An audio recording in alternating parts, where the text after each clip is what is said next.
Pada saat itu saudara, saya tahu bahwa saya udah bikin kesalahan. Saya udah jadi orang munafik. Saya bilang, Tuhan saya ampuni, tapi saya belum ampuni. Nah, saya ditolong oleh seorang hamba Tuhan yang akhirnya melayani saya. Dan dia terus, saudara tahu ya, apa yang saya alami ternyata setelah saya divaksin itu sakit GERD. Saya memang ada sakit GERD, tapi sakit GERD saya begitu parah. Sakit GERD saya yang begitu parah dan begitu lama, itu membuat saya jadi paranoid, jadi depresi, jadi panic attack, jadi anxiety disorder, pokoknya semua itu. Nah itu setiap malam saya nggak bisa tidur hampir 1 tahun.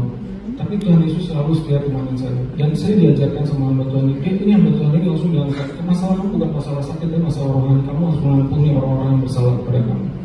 Itu saya bertobat, saudara. Saya bertobat, saya mengampuni semua orang yang bersalah kepada saya.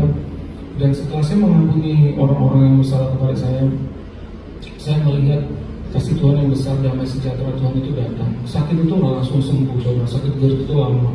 Saya masih minum obat, saya masih menjalani semua itu.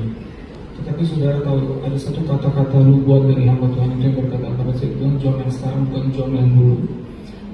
Saya betul-betul bertobat, saudara. Saya betul-betul udah nggak mau lagi hidup seperti itu. Nah setelah saya sembuh dari sakit saya GERD itu yang begitu parah, saudara kalau lihat keadaan saya waktu itu, saya itu orang depresi yang dulu bakal susah sekali, saudara. Tapi ketika saya sembuh, saya ditolong Tuhan.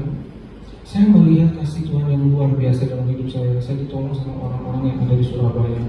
Saya tadinya sangat benci sekali untuk ada di Surabaya. Saya bilang, kapan saya bisa keluar dari Surabaya ini? Jadi saya sangat-sangat mengasihi orang-orang Surabaya. Saya sangat mengasihi saudara-saudara di tempat ini. Itulah sebabnya saya berdiri di depan saudara. Karena saya sudah sangat diberkati, maka itu saya betul-betul ingin menjadi berkat buat saudara-saudara sekalian saya.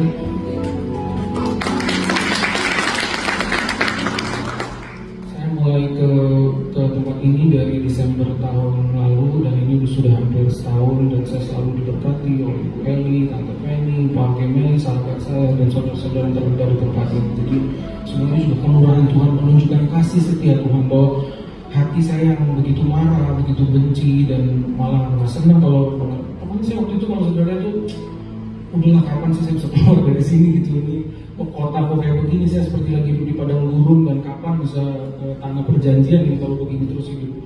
Tetapi Tuhan itu luar biasa baiknya. Jadi karena itu sejak saya sembuh, sejak saya bertobat lagi, saudara lihat Tuhan itu begitu baiknya. Kita dilewati hal-hal itu, saya mulai betul-betul hidup untuk menjadi berkat buat setiap orang yang saya temui. Dan saya percaya kalau kita memiliki hati yang hancur di hadapan Tuhan, dan kita tetap berharap kepada Tuhan, meskipun pergumulan ini bukan semakin mudah, mungkin kadang-kadang semakin berat, tapi saya percaya damai sejahtera Tuhan itu akan selalu ada di dalam diri saya dan di dalam saudara-saudara sekalian yang terus mengasihi Tuhan. Segala kemuliaan hanya bagi Tuhan Yesus.